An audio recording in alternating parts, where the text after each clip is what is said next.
Yo, no, welcome sa channel namin, Chubby Bikers.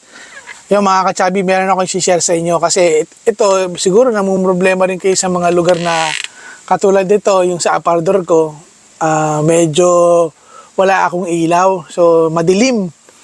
Kumbaga, ang hirap kumuha ng mga damit. Yan, mga damit ko, yan. Mahirap siya, kuhanan ng damit. So, naghanap ako online ng isang magandang ilaw para pagkakukuha ko ng damit, madali lang kumuha, hindi na ako mahirapan, hindi na ako gumagamit. Kadalasan kasi gumagamit ako ng flashlight. Tulad dito mga ka-chubby, meron akong flashlight yan.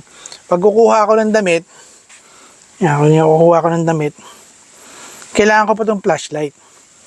So, naghanap ako online, may papakita ko sa inyo na aking nabili. Magandang kasi siya.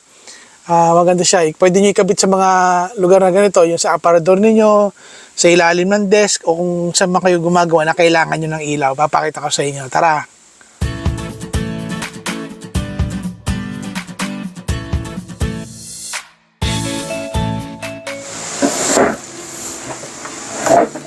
Ito mga ka-chubby, nabili namin sa Shopee. Para siyang yung sa mga, pwede mo siya ikabit kung sa mga lugar na kailangan nyo ng ilaw na madali siyang ikabit, madali rin siyang tanggalin para ang maganda dito sa ilaw na to ay rechargeable. Hindi nyo na kailangan bumili ng baterya. Ito mga ka-chubby, meron siya kasamang charging cable. Tapos ito, magnet. Yan, ididikit nyo to sa halimbawa, dito nyo ididikit sa ilalim ng kunyari dito. Saan ba yun? Yan. Kunyari, halimbawa dito, ididikit nyo muna ito. Meron siyang double-sided tape, yan. Ididikit nyo muna ng ganito yan. Tapos, pag naidikit nyo na yun, itong yan. Meron tong magnet. So, ito ilalagay nyo lang itong ganyan. So, ika-clamp nyo lang ganyan. I-magnet yung ganyan. O, halimbawa, nakadikit yan ng ganyan, di ba? Tapos, kailangan nyo siyang gamitin. Pwede nyo, kung sa isang lugar, pwede nyo siyang, bunutin o hatakin para matanggal siya doon sa pagkakamount niya doon sa magnet. Ayan, di ba? So, pwede nyo siyang iganyan-ganyan. Kung halimbawa, kailangan nyo doon sa side na to ng ilaw, ganyan. Yan, kunyari yan, di ba? Halimbawa, nakamount yan ganyan. Kailangan nyo ng ilaw banda rito. Yan, ganyan yan. Pero kung kailangan nyo banda sa likod, i-swing nyo papunta sa likod. Yan, yun ang maganda dito sa na to. Tsaka yun nga, natatanggal siya. Yan, magnet kasi siya eh. At, rechargeable pa. Ito, saan ba yung nito?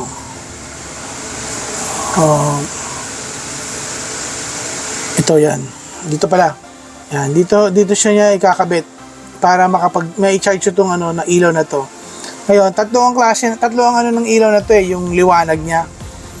So, ito yung pag-on niya dito sa banda dito, i-on yung ganyan. Bawa na on yun ng ganyan, meron niyang isang power button dito. Parang i-touch nyo lang siya para mag-on. Ayan nag-on na, di ba? Mga ka-chubby yan. Nag-on. Ito yung puti. Ito yung parang dilaw. Tapos, ito yung halo. Puti tsaka dilaw halo. Yan. Halo na yan, mga ka-chubby yun. Di ba? Lakas. Yan yung mga ka-chubby. O, puntahan natin kanina yung aparador ko. Kung gaano siyang kaliwanag. Dali, papatayin ko muna. Saan ba yun? Yun. Ito mga ka-chubby, off ko muna yung ilaw. Ayan. Tapos punta tayo doon sa aparador ko. Kung saan ko siya ilalagay kasi nga madilim eh. Ayan mga ka-chubby, ito yung ilaw. Madilim Dali, hindi ko makita ko saan i-on. Ayan. I-on ko na ito mga ka-chubby Di ba? Nakikita ko na ngayon yung mga damit ko pag kukuha ako ng damit. Pwede ko yan i-mount dito banda sa taas para nakikita ko yung mga damit Pero mas maganda kung dito ko ilalagay sa may banda dito. Dito sa may kisame dito ko ilalagay. Mas kita hanggang sa ilalim yan Kasi naiikot-ikot siya pwede siyang iganon-ganon. Total magnet lang naman siya. Pwede ko siyang hilahin. Pagka kailangan ko lang siya charge, pag mahina na yung buga ng ilaw niya, charge siya. Tatanggalin ko lang siya doon sa magnet. Di ba mga ka-chubby? Pero pwede rin siya dito. Kung kailangan nyo siya dito, dito sa ilalim, kung saan nyo gusto siya ilagyan, dito, kunyari, dito sa mga shorts ko, dito, pwede. Kung marami kayong ganito, isa lang yung binili kong ganito Yung presyo, 100, magkano ba to? Ilalagay ko na lang dyan sa ano, sa baba, yung presyo nito. Yan, no? Yan, kunyari ito, papatayin ko siya, mga kachabi, ha. Ay, nag-iba-iba kulay. Oh. Ayan, di ba, madilim? Oh, ito yan, ha. Ito yan, mga kachabi, ha. Madilim, ha. Ibubuksan ko.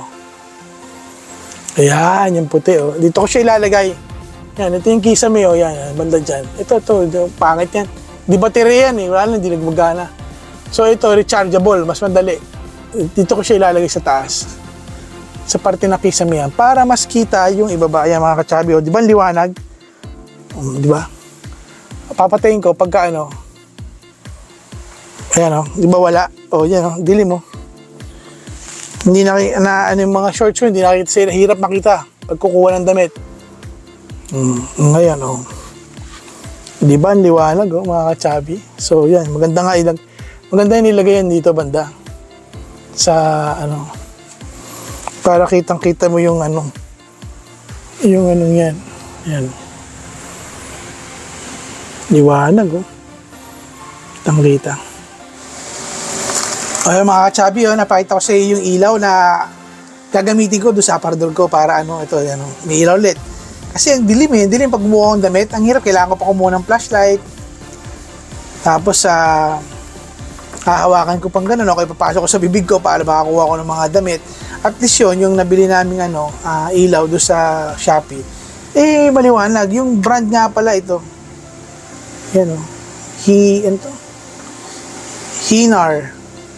Hinar or Hinar, hindi ko lang kung anong pagbasa niya, pero yan yung brand niya.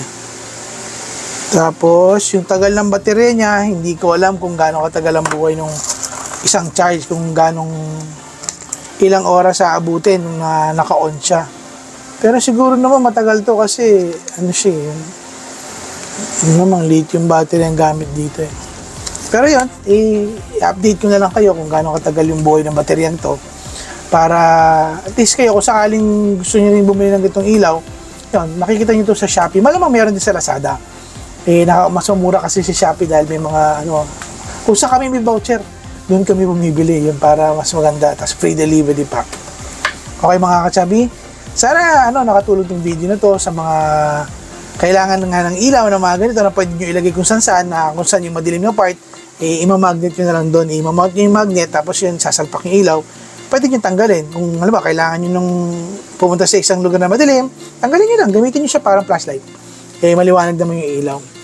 Okay, maraming salamat po sa inyo, sa lahat po ng subscribers namin, sa mga bago namin subscribers na patuloy na sumusuporta sa channel po namin, Chubby Bikers. Sana po paki-like, share, and subscribe po yung Chubby Bikers namin YouTube channel. Sana para ma-recommend kami ng YouTube sa mas maraming manonood. Ingat kayo palagi, tsaka mga chubby, sa nangyayari sa ating bansa, yung banggaan ng ating mga pinuno, yung mga leaders natin, yung presidente, yung vice president. Ngayon, pareho sila nag-aano ng mga impeachment.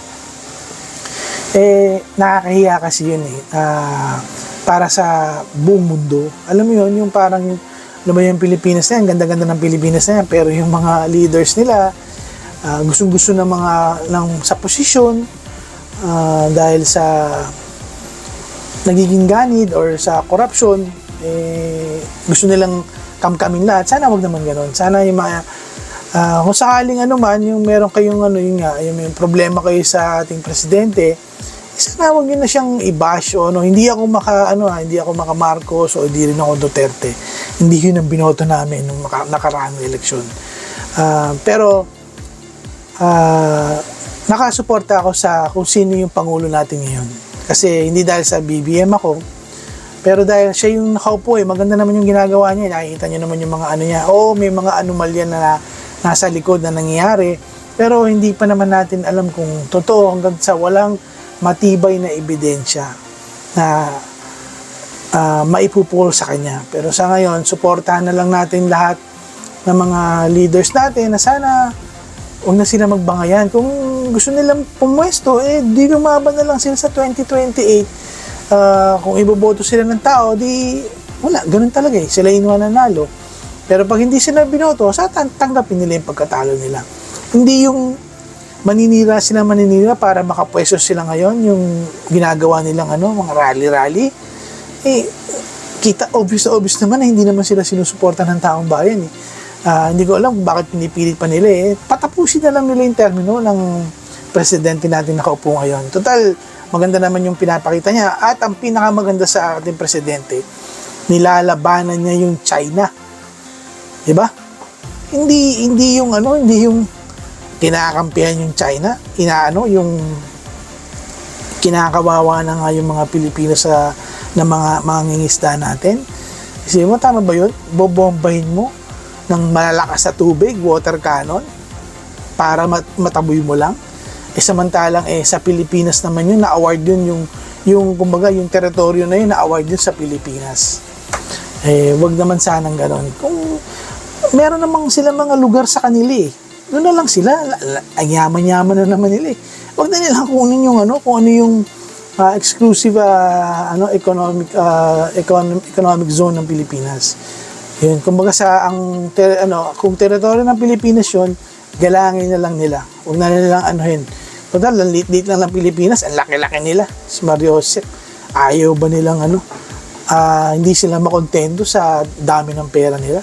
Talagang mga agaw pa sila. Yun, mga kachabi, sana yung suportahan natin yung mga leaders na lumalaban sa mga gustong umangkin ng mga teritoryo ng bansa natin, yung bansang Pilipinas.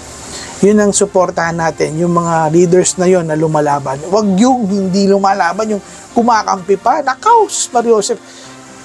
Hindi ko alam kung ano yung mga nasa utak na yun. Yung mga yun, kinakampihan yung mga ganon, yung kinakawawa ang Pilipino. Sinabuti pa nung yung panahon ng Hapon, yung dati, yung gera noon, yung mga traidor, may mga takip yung muka, nakatakip ng ganun. Pero ngayon, bulgara na. Kilala nyo na naman sila, mga kachabi, kung sino sila. Inuulit ko hindi ako maka-BBM, hindi yun ang binoto namin, hindi rin kami maka-Duterte. Hindi na namin sila binoto.